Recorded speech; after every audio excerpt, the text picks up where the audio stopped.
Hi, and welcome to the lightly edited Adventures of Huckleberry Finn by Mark Twain. This video will cover chapters 1 through 3. You don't know about me without you have read a book by the name of The Adventures of Tom Sawyer, but that ain't no matter. That book was made by Mr. Mark Twain, and he told the truth, mainly. There was some things which he stretched, but mainly he told the truth. That is nothing. I never see anybody but lied one time or another, without means, except maybe Aunt Polly or the widow, or maybe Mary. Aunt Polly, Tom's Aunt Polly she is, and Mary and the widow Douglas is all told about in that book, which is mostly a true book with some stretchers, as I said before. Then you can stop and answer number 1 on the study guide. Now, the way that book winds up is this. Tom and me found the money that the robbers hid in the cave, and it made us rich. We got $6,000 apiece, all gold. It was an awful sight of money when it was piled up. Well, Judge Thatcher, he took it and put it out at interest, and it fetched us $1 a day apiece, all the year round, more than a body could tell what to do with. The widow Douglas, she took me for her son and allowed she would civilize me. Notice the misspelling of civilize is intentional. But it was rough living in the house all the time, considering how dismal, regular, and decent the widow was in all her ways. And so when I couldn't stand it no longer, I lit out. I ran away. I got into my old rags and my sugar hogshead again, which is a barrel, literally wearing a barrel for clothes. And I was free and satisfied. But Tom Sawyer, he hunted me up and said he was going to start a band of robbers, and I might join if I would go back to the widow and be respectable. So I went back. You can stop and answer number 2 instead of get there. The widow, she cried over me and called me a poor lost lamb. She called me a lot of other names too. But she never meant no harm by it. She put me in them new clothes again, and I couldn't do nothing but sweat and feel all cramped up. Well, then the old thing commenced again. The widow rung a bell for supper, and you had to come to time.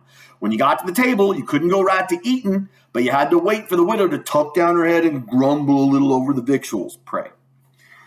Though there weren't really anything the matter with them. That is, nothing, only everything was cooked by itself. In a barrel of odds and ends, it is different. Things get mixed up and the juice kind of swaps around and things go better. After supper, that's number 3, excuse me, write some things down he doesn't like about living with the widow, number 3. After supper, she got out her book and learned me about Moses and the bulrushers, and I was in a sweat to find out all about him. But by and by, she let it out that Moses had been dead a considerable long time, so then I didn't care no more about it because I don't take no stock in dead people. Pretty soon I wanted to smoke and asked the widow to let me, but she wouldn't. She said it was a mean practice and wasn't clean, and I must try not to do it anymore. That is just the way with some people. They get down on a thing when they don't know nothing about it. Here she was, a-bothering about Moses, which was no kin to her and no use to anybody being gone, you see, yet finding a power of fault with me for doing a thing that had some good in it. And she took snuff, too. Of course, that was all right, because she'd done it herself. So he wants to smoke a pipe, a tobacco in a pipe, and she says, no, that's dirty. He's pointing out her hypocrisy, because she takes snuff, which is another form of tobacco, but it's sniffed instead of smoked. Her sister, Miss Watson, a tolerable slim old maid with goggles on, glasses, had just come to live with her and took a set at me now with a spelling book. She worked me middling hard for about an hour, and then the widow made her ease up. I couldn't have stood it much longer. Then for an hour, it was deadly dull, and I was fidgety. Miss Watson would say, don't put your feet up there, Huckleberry.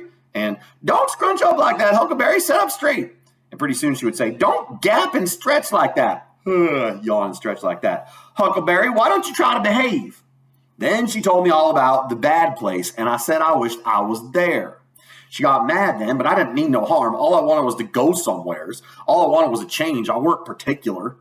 She said it was wicked to say what I said. She said she wouldn't say it for the whole world. She was going to live so as to go to the good place, meaning heaven versus hell. Well, I couldn't see no advantage in going where she was going, so I made up my mind I wouldn't try for it. But I never said so because it would only make trouble and wouldn't do no good. So now she had got a start and went right on and told me all about the good place. She said all a body would have to do there was go around all day long with a harp and sing forever and ever. So I didn't think much of it. But I never said so. I asked her if she reckoned Tom Sawyer would go there, and she said, oh, not by a considerable sight, and I was glad about that, because I wanted him and me to be together. That's number 4, the 2 things he doesn't think are very appealing about the good place versus going to the bad place. Miss Watson, she kept pecking at me, and it got tiresome and lonesome. By and by, they fetched the N-words in and had prayers, and then everybody was off to bed. So there's the first N-word usage. It's number 5. They call them in to have prayers and then kick them right out again. What's he trying to show there? I went up to my room with a piece of candle and put it on the table. Then I sat down on a chair by the window and tried to think of something cheerful, but it weren't no use. I felt so lonesome, I almost wished I was dead. The stars were shining and the leaves rustled in the woods ever so mournful, and I heard an owl away off woo-wooing about somebody that was dead, and a whippoorwill and a dog crying about somebody that was going to die, and the wind was trying to whisper something to me, and I couldn't make it out about what it was, and so it made the cold shivers run over me. Then away out in the woods, I heard that kind of a sound that a ghost makes when it wants to tell about something that's on its mind and can't make itself understood, and so can't rest easy in its grave and has to go about that way every night grieving. I got so downhearted and scared, I did wish I had some company. Pretty soon a spider went crawling up my shoulder, and I flipped it off, and it lit in the candle, and before I could budge, it was all shriveled up. I didn't need anybody to tell me that was an awful bad sign and would fetch me some bad luck, so I was scared and most shook the clothes off of me. I got up and turned around in my tracks 3 times and crossed my breast every time, and then I tied a little lock of my hair with a thread to keep witches away. But I had no confidence. You do that when you've lost a horseshoe that you found instead of nailing it up over the door. But I hadn't ever heard anybody say it was any way to keep off bad luck when you killed a spider. So there's number 6 of things he does in reaction to killing the spider. I sat down again and shaking all over and got out my pipe for a smoke, for the house was all still as death now, so the widow wouldn't know. Well, after a long time, I heard the clock away off in the town go boom, boom, boom, 12 licks. And all still again, stiller than ever. Pretty soon I heard a twig snap down in the dark amongst the trees. Something was a-stirring. I sat still and listened. Directly, I could just barely hear a meow, meow down there, because that's how cats sound in the South. That was good, says I. Meow, meow, as soft as I could. And then I put out the light and scrambled out of the window and onto the shed. Then I slipped down to the ground and crawled in amongst the trees, and sure enough, there was Tom Sawyer waiting for me. That's the end of chapter 1. Here's chapter 2.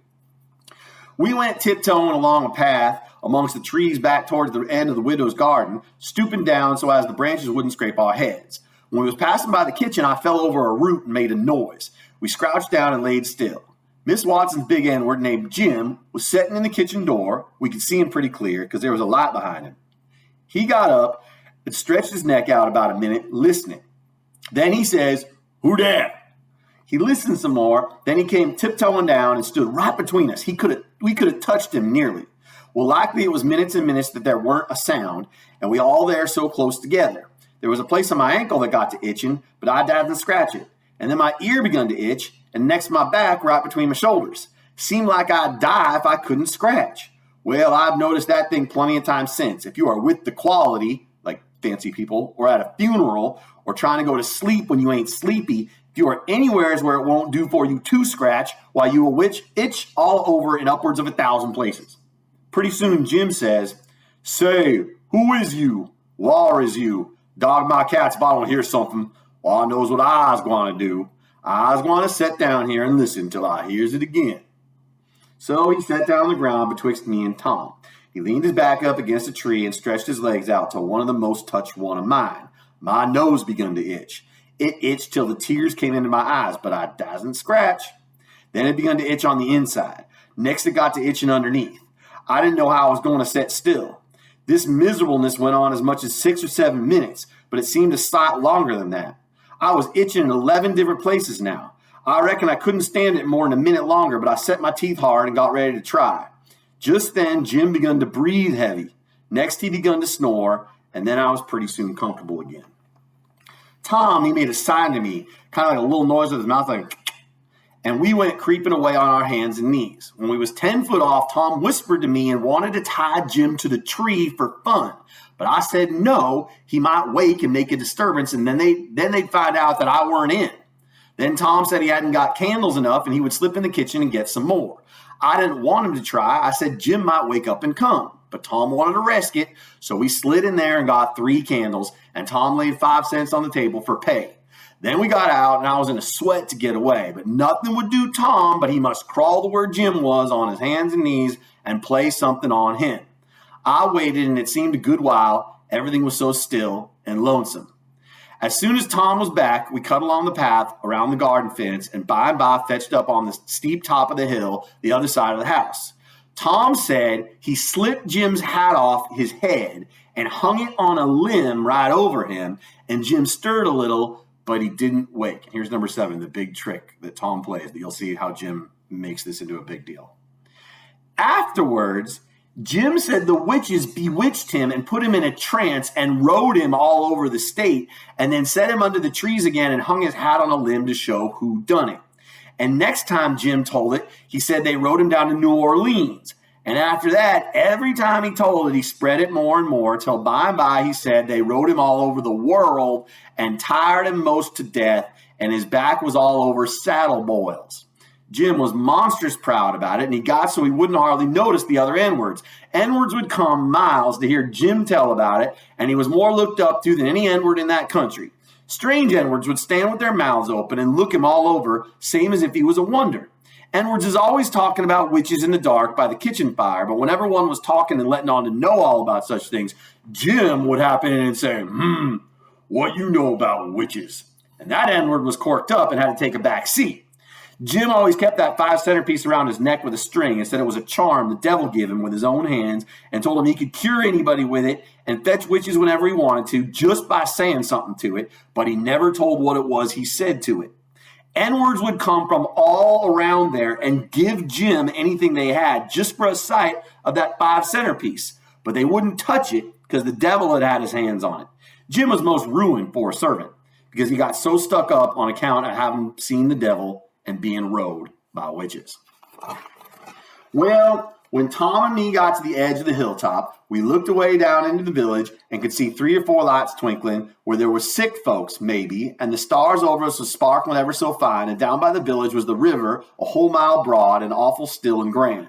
We went down the hill and found Joe Harper and Ben Rogers and 2 or 3 more of the boys hid in the old tan yard. So we unhitched a skiff, which is a flat-bottomed open boat, and pulled down the river 2 miles and a half to the big scar on the hillside and went ashore.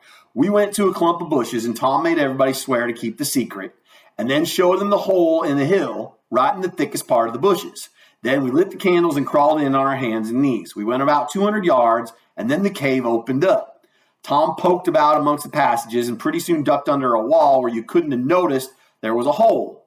We went along a narrow place and got in a kind of room all damp and sweaty and cold, and there we stopped. Tom says, now, we'll start this band of robbers and call it Tom Sawyer's Gang. Everybody that wants to join has got to take an oath and write his name in blood. Everybody was willing, so Tom got out a sheet of paper that he had wrote the oath on and read it. It swore every boy to stick to the band and never tell any of the secrets, and if anybody done anything to any boy in the band, whichever boy was ordered to kill that person and his family must do it, and he mustn't eat and mustn't sleep till he had killed them and hacked a cross in their breasts, which was a sign of the band. And nobody that didn't belong to the band could use that mark, and if he did, he must be sued, and if he done it again, he must be killed. And if anybody that belonged to the band told the secrets, he must have his throat cut and then have his carcass burnt up and the ashes scattered all around and his name blotted off the list with blood and never mentioned again by the gang, but have a curse put on it and be forgot forever. Everybody said it was a real beautiful oath and asked Tom if he got it out of his own head. He said some of it, but the rest was out of pirate books and robber books, and every gang that was high-toned had it. Some thought it would be good to kill the families of boys that told the secrets. Tom said it was a good idea, so he took a pencil and wrote it in. Then Ben Rogers says, here's Huck Finn. He ain't got no family. What are you going to do about him? Well, ain't he got a father? Says Tom Sawyer. Yes, he's got a father. You can't never find him these days. He used to lay drunk with the hogs in the tan yard, but he ain't been seen in these parts for a year or more. They talked it over, and they were going to rule me out because they said every boy must have a family or somebody to kill, or else it wouldn't be fair and square for the others. Well, nobody could think of anything to do. Everybody was stumped and sat still. I was most ready to cry, but all at once I thought of a way. So I offered them Miss Watson. They could kill her. Everybody said, oh, she'll do. That's all right. Huck can come in. Then they all stuck a pin in their fingers to get blood to sign with, and I made my mark on the paper. Now, says Ben Rogers, what's the line of business of this gang? Nothing, only robbery and murder, Tom said. But who are we going to rob? Houses or cattle or stuff? Stealing cattle and such things ain't robbery, it's burglary, says Tom Sawyer. We ain't burglars. They ain't no sort of style. We are highwaymen. We stop stages and carriages on the road with masks on and kill the people and take their watches and money. Must we always kill the people? Oh, certainly, it's best. Some authorities think different, but mostly it's considered best to kill them. Except some that you bring to the cave here and keep them till they're ransomed. Ransomed? What's that? I don't know. But that's what they do. I've seen it in books. So, of course, that's what we've got to do. But how can we do it if we don't know what it is? Why blame it? All we got to do it. Didn't I tell you it's in the books? Do you want to go doing it different from what's in the books and get things all muddled up? Oh, that's all very fine to say, Tom Sawyer, but how in the nation are these fellas going to be ransomed if we don't know how to do it to them? That's the thing I want to get at. Now, what do you reckon it is? Well, I don't know, but perhaps we keep them till they're ransomed. It means we keep them till they're dead. There's the answer to number 10. Tom does not know what ransom means. Now, that's something like, that'll answer. Why couldn't you said that before? We'll keep them till they're ransomed to death, and a bothersome lot they'll be too, eating up everything and always trying to get loose. How you talk, Ben Rogers? How can they get loose when there's a guard over them ready to shoot them down if they move a peg? A guard? Well, that is good. So somebody's got to sit up all night and never get any sleep so as just to watch them? I think that's foolishness. Why can't a body take a club and just ransom them as soon as they get here? Because it ain't in the book, so that's why. Now, Ben Rogers, do you want to do things regular or don't you? That's the idea. Don't you reckon that the people that made the books knows what the correct thing to do? Do you reckon you can learn them anything? Not by a good deal. No, sir. We'll just go on and ransom them in the regular way. All right, I don't mind, but I say it's a fool way anyhow. Say, do we kill the women too? Well, Ben Rogers, if I was as ignorant as you, I wouldn't let on. Kill the women? No. Nobody ever saw anything in the books like that. You fetch them to the cave, and you're always as polite as pie to them, and by they fall in love with you and never want to go home anymore. Well, if that's the way, I'm agreed, but I don't take no stock in it. Mighty soon we'll have the cave so cluttered up with women and fellows waiting to be ransomed that there won't be no place for the robbers. But go ahead, I ain't got nothing to say. Little Tommy Barnes was asleep now, and when they waked him up, he was scared and cried, and then he said he wanted to go home to his ma and didn't want to be a robber anymore.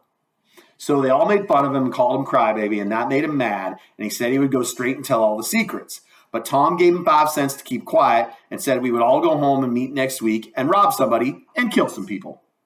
Ben Rogers said he couldn't get out much, only Sundays, and so he wanted to begin next Sunday.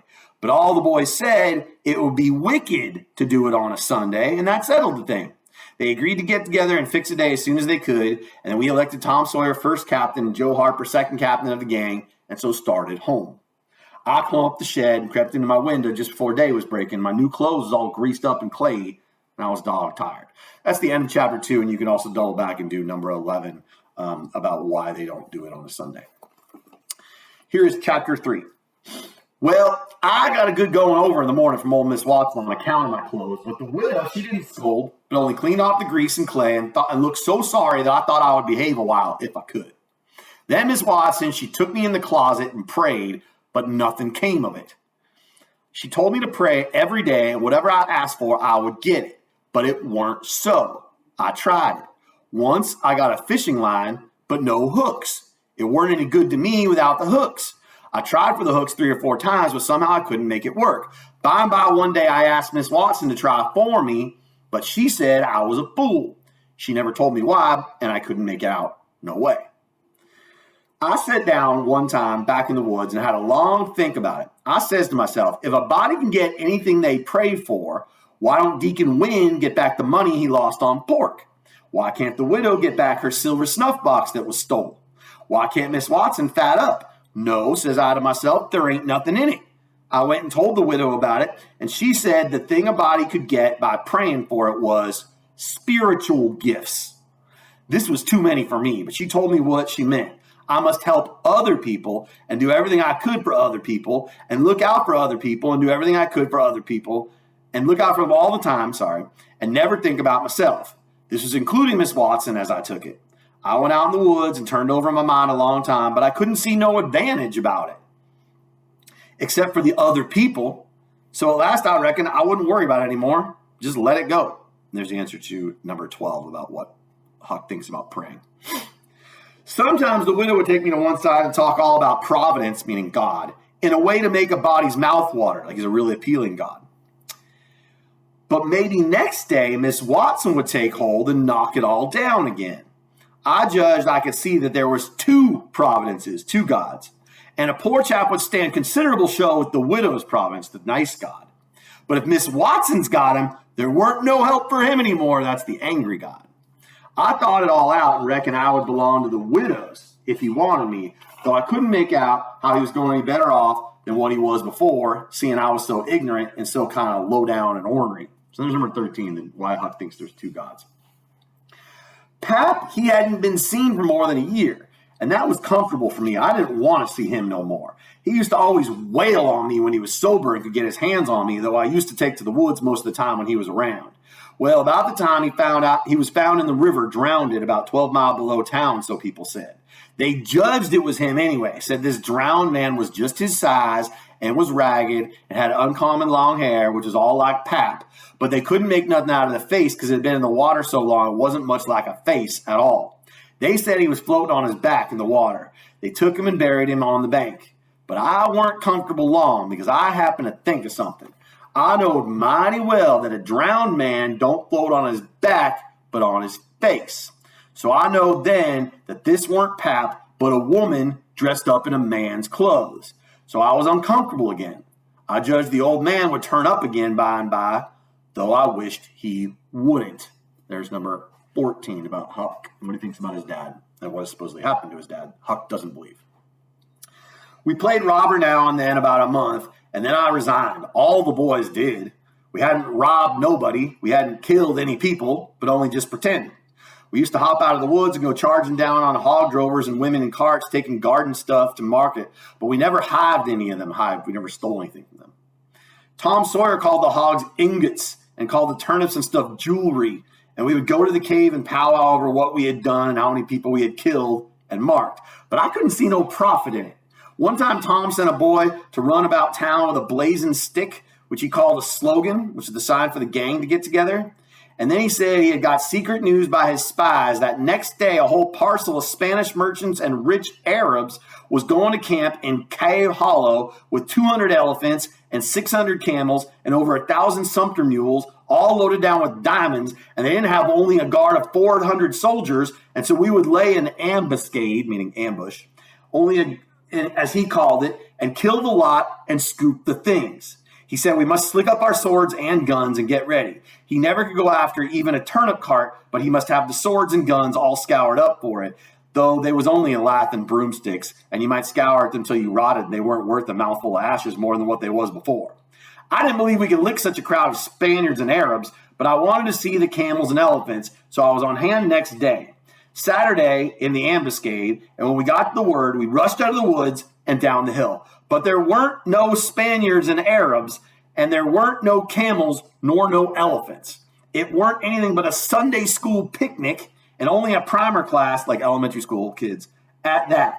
We busted it up and chased the children up the hollow, but we never got anything but some donuts and jam, though Ben Rogers got a rag doll and Joe Harper got a hymn book and a tract. And then the teacher charged in and made us drop everything and cut.